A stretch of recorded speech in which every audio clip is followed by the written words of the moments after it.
Hello दोस्तों, चलिए आज हम चलते हैं कुछ आपको उस जादुई की तरफ या उस मैजिक की तरफ कह लीजिए, जो आप अभी तक शायद इसको जानते होंगे या फिर नहीं जानते। अगर नहीं जानते तो ये इतनी परफेक्ट रूप से समझ में आने वाला है कि आप भी परफेक्ट हो जाएंगे बस इसको देख के। तो हो जाइए परफेक्ट, क्योंकि देखिए मिस्टर परफेक्ट बनना थोड़ा सा मुश्किल काम जरूर है, लेकिन होना जरूरी है।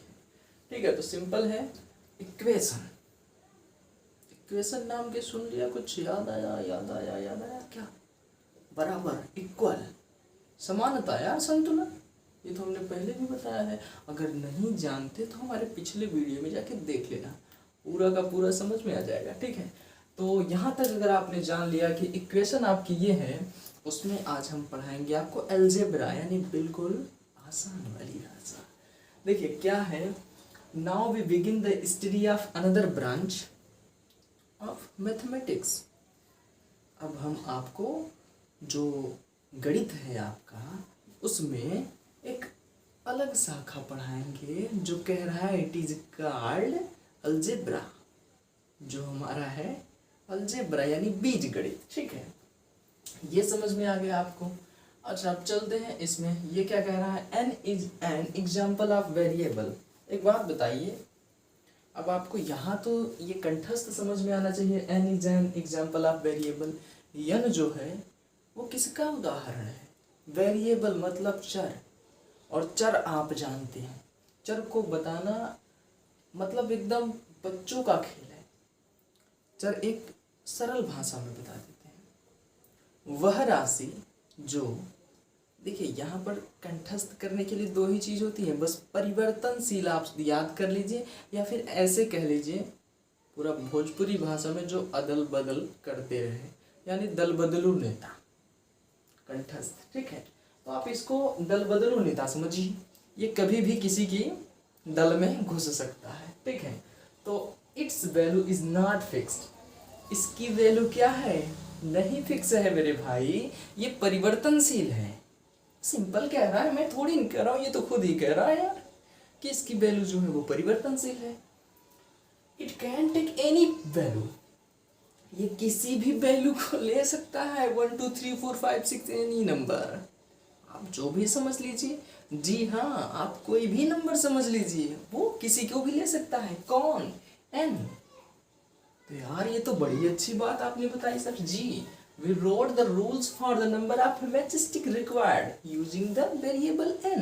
अब यहाँ पर आपको सिंपल बताएंगे लिखना वो नियम जो मैचस्टिक, वो जानते हैं आप, माचिस की तीलियों का जो समूह बनाया जाता है उसके रो में, वो भी आपको अभी भी बता देते हैं। जैसे यहाँ पर मान लीजिए हम क्या किए, ये एक माचिस की तीली हुई, ये दो, थोड़ा छोटा कर नहीं तो आपको भ्रम होगा।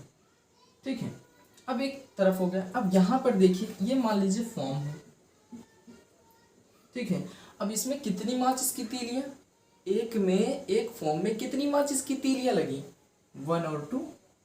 तो यहाँ पर हम फॉर्म 1 लिखेंगे, और यहाँ पर मैचस्टिक आप लिख सकते हैं। ठीक है, ओके। अब यहाँ पर देखें, हम पूरा नहीं लिख रहे हैं, ये तो आप लिख लीजिए मैचस्टिक। ठीक है, यहाँ पर कितनी मैचस्टिक्स लिख रहे हैं, दिखाई दे रही है आपको, फॉर्म 1 बन रहा है लेकिन मैचस्टिक 2। तो इससे तो समझ में आ गया कि हाँ यार ये तो वाकई में जादू है। तो आप कुछ भी ले सकते हैं वेरिएबल में सर। जैसे देखिए, अब हम इसी फॉर्म को डबल बार करते हैं। जैसे देखिए, एक तीली, दो तीली, फिर हमने क्या किया, हम क्या एक तीली और लिया, और एक तीली, एक फॉर्म ये बना, एक फॉर्म ये बना। हाँ, तो हमारी कितनी तीलियां लगी? फॉर्म तो हमारा सीधा बना 2, लेकिन हमको तीलियां लगानी पड़ी 4, यानी दुगुना लगानी पड़ रही है। तो ये मैचस्टिक जादू हुआ। अच्छा हाँ, एक चीज और पूछेंगे आप, सर क्या जरूरी है कि इसी मतलब मॉडल रहे, यही फॉर्म रहे? नहीं नहीं, आप कोई भी कर सकते हैं। देखिए मान लीजिए हम 1 तीली, 2 तीली और 3 तीलियां, 3 मैचस्टिक्स का, हाँ मैचस्टिक का हम बना देते हैं फॉर्म। ठीक है, अब ये जो फॉर्म बन रहा है ये कितने का है? ये फॉर्म तो एक बना, लेकिन कितनी संख्या है इसमें, 1 2 3, 3 मैच स्टिक हैं। ये तो समझ में आ रहा है। अगर आप चाहें तो इसी को एक और ऐसे कर लीजिए, और यहाँ पर फॉर्म तो एक बनेगा, लेकिन ये मैच स्टिक कितनी लगा रही हैं, 4। समझ में आ रहा है ना। आप किसी भी वे में लिख लीजिए, तो ये चीज़ें बिल्कुल आसान होंगी। ठीक है, चलिए, हमको लगता है ये आप चीज़ समझ गए होंगे, जादुई खेल जो था आपका। तो यहाँ तक आपको समझना हुआ आसान। अब ये चलते हैं, note that an equation an equal sign. देखिए ये कह रहा है, नोट कर लीजिए, जो इक्वेशन है यानी जो समीकरण है वो एन इक्वल साइन है। वो क्या है, इक्वल साइन यानी बराबर की साइन, या फिर आप कह लीजिए कि संतुलन की साइन। ये बिल्कुल आसानी से समझ में आ जाएगा आपको। ठीक है, बिटवीन टू साइड, दो तरफ। अब वो दो तरफ आप समझ लीजिए यार, सिंपल सी बात है। आप चाहे मेरे एंगल में खड़े हो जाइए या अपने एंगल में बैठ जाइए या बैठ जाइए हमें। देखें, अगर आपका ये दायां हाथ है और ये बायां हाथ है, ऐसा ही होगा कुछ। लेकिन यहाँ पर मेरा दाहिना हाथ ये है और मेरा बायां हाथ ये है, तो दाहिने हाथ को हम RHS यानी राइट हैंड साइड कहते हैं, और इसको हम लेफ्ट हैंड साइड कहते हैं। तो बस इसीलिए कहा है two side. The equation that of value LHS is equal, जो लेफ्ट हैंड साइड है वो इक्वल रहेगा, और उसके बाद to the value of RHS, और जो वैल्यू RHS के अपेक्षा LHS इक्वल रहेगा। तो मतलब दोनों तरफ यानी टू साइड में जब इक्वल रहेगा वही आपका इक्वेशन हो जाएगा, यानी वही वैल्यू आपकी संतुलन हो जाएगी, वही वैल्यू बराबर हो जाएगी, कुछ भी कह लीजिए। ठीक है, ये हो गया। लेकिन एक कंडीशन और, if the LHS is not equal to the RHS, अगर RHS की अपेक्षा LHS नहीं बराबर है तो वो आपका इक्वेशन नहीं होगा। We do not get an equation, equation तब प्राप्त नहीं होगा। एक उदाहरण देखते हैं। मान लेते हैं हम कोई वेरिएबल संख्या, जैसे यहाँ पर हम ले लिए 5x, ठीक है, -1 बराबर 4। अब यहाँ पर हम क्या करें कि ये सीधा का सीधा 4 आ जाए। अच्छा, एक बात आपने समझ लिया कि ये सर जो आप वेरिएबल लिए हैं, ये वेरिएबल तो अनफिक्स है। तो सर देखिए, घबराने की इसमें कोई भी बात नहीं कि अगर ऐसी संख्या आ जाए तब तो अब हमें लगता है हम नहीं कर पाएंगे, कुछ नहीं है। यहाँ पर सिंपल है, कह रहा है। देखिए एक चीज़ यहाँ पर ध्यान दीजिए, अगर ये साइन यही होती 5x - 1 ऐसे पर 4 होती, यानी 4 की अपेक्षा ये बड़ा है, तो ये इक्वेशन नहीं होता, नॉट इक्वेशन। ठीक है, ये क्यों भी लिख दीजिए, आप समझ जाइए। ठीक है, ये नॉट इक्वेशन हो गया। लेकिन ये चीज जब इक्वल कर दिया तो ये आपका क्या हो गया, इक्वेशन हो गया। पूछिए कैसे। यहाँ पर कुछ ऐसी संख्या लाना है जो इससे बड़ी हो, तो हम x का मान तो अनफाइंड है, हम कुछ भी रख सकते हैं। ठीक है, आप अपने मन से भी रख सकते हैं, बस इसकी वैल्यू इससे बड़ी आनी चाहिए। तो हम यहाँ अगर 2 रख देते हैं, 5 दूना के 10 -1 कर देंगे, तो सिंपल आपका क्या हो जाएगा 9, और 9 वाकई में बड़ा है 4 से, तो ये आपका इक्वेशन नहीं होगा। इक्वेशन होगा नहीं होगा। लेकिन यहाँ पर हमको लाना है 4, क्या लाना है, 4 लाना है।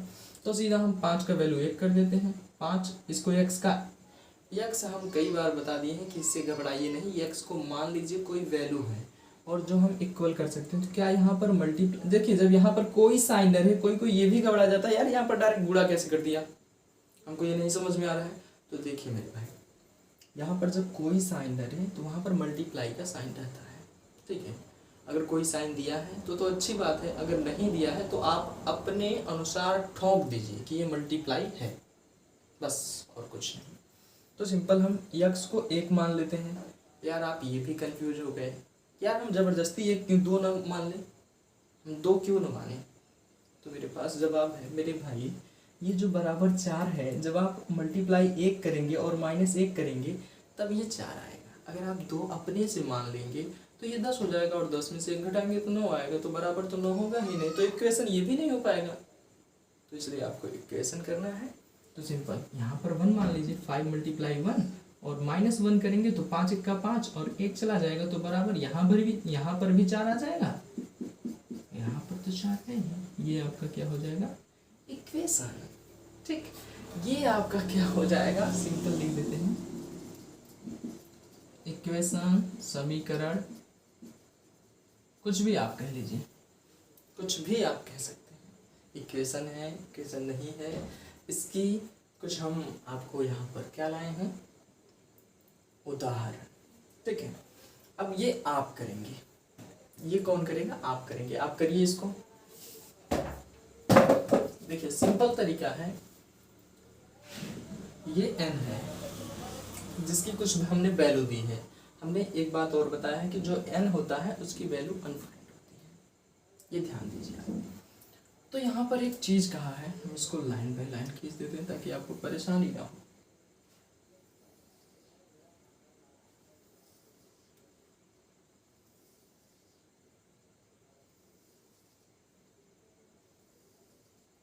और हाँ सर, वीडियो देख रहे हैं तो लाइक करिए और ये दिमाग में कंठस्थ बना लीजिए कि हमको आ गया, दिमाग में कंठस्थ बना लीजिए कि हमको आ गया। और प्रैक्टिस एक बार में ना आए तो दोबारा हमारे वीडियो को देख लें और इसको लिख लें इतनी अच्छी तरीके से कि आपको आ ही जाए। ठीक है, तो n हमारा क्या होगा, वैल्यू हो गया। लेकिन यहाँ पर देखिए ये जो 2 है और फिर यहाँ पर n है, n का मान यहाँ पर 2 दिया है, n का मान 2 दिया है, लेकिन यहाँ पर क्या आना चाहिए, 4 आना चाहिए। अगर हम 2 का गुणा 2 में करेंगे तो क्या 4 आएगा? अगर 4 आ रहा है तो यस लगाइए, नहीं तो n लगाइए, y लगाइए। अगर आ रहा है तो y, नहीं तो n। y से यस हो जाएगा, n से नो हो जाएगा, या नॉट कर सकते हैं। ठीक है, तो जैसे ही हमने, क्या हम इसको थोड़ा इधर कर लें ताकि आपको समझा सके। जैसे ये 4 है ना, तो ये n आपका दिया है तो 2, जब हमने कहा यहाँ कोई साइन न रहे तो मल्टीप्लाई कर लीजिए, 2 × 2 क्या बराबर 4 आ रहा है? हाँ आ रहा है, तो ये हमारा यस हो गया ना सर, ये इक्वेशन है, ये कंडीशन क्या कह रहा है, इक्वेशन है। अब आप इन सबको लगाइए, जी हाँ लगाइए। तो देखिए थोड़ा इसको इधर कर देते हैं, 6 है तो 3 का यहाँ पर 2 है और गुणे n का मान दिया है 3, क्या बराबर 3 दूनी के 6 बराबर 6 आ रहा है, यस आ रहा है, हम यस लगा देते हैं। ठीक है, ये 4 है, 8 इधर लिख देते हैं, 4 और सॉरी 2 है और n का मान दिया है 4 गुणे 4 क्या बराबर 8 आ रहा है, यस। ऐसा तो हमको लग रहा है आ रहा है संख्या, तो यही आपका इक्वेशन हो जाएगा। क्या आप अब इन सबको कर सकते हैं, बोलिए। अगर आप इन सबको कर सकते हैं तो करिए और हमारे वीडियो में कमेंट भी करिए इतने का। चलिए आपको दे देते हैं, 1 2 3 4, यानी 1 2 3 4 का आप बताइए। अगर देखिए ये चारों सही है तो चारों में y y y y अलग अलग कमेंट करिए। अगर कोई इसमें नहीं आ रहा है तो n n n करके कमेंट करिए। ठीक है, अगर फ्रेंड वीडियो अच्छा लगे तो लाइक करिए। और ये इक्वेशन आपको कैसा लग रहा है, क्या मज़ा आ रहा है इक्वेशन में? क्योंकि हम बिल्कुल बेस लेवल से आपको बता रहे हैं। ये ऐसा क्यों कर रहे हैं, ऐसा क्यों कर रहे हैं? ऐसा इसलिए कर रहे हैं भाई कि जब तक आप इन चीज़ों को समझेंगे नहीं, ये छोटी छोटी चीज़ें समझेंगे नहीं, अगर हम डायरेक्ट प्रोसेस बड़ी वाली दे दें तो आपको लगेगा यार ये क्या बोरिंग वाली आ गई। समझ तो जाएंगे लेकिन थोड़ा देर से। तो मेरे दोस्त, अगर आप ये देखे रहेंगे तो आपको भरपूर तरीके से समझ में आएगा और यही हमारी आपसे आशा है कि आप ये पूरा समझ सकें। ठीक है, वीडियो अच्छा लगे तो लाइक करिए, शेयर करिए और सब्सक्राइब भी करिए, नए हैं तो। Thank you.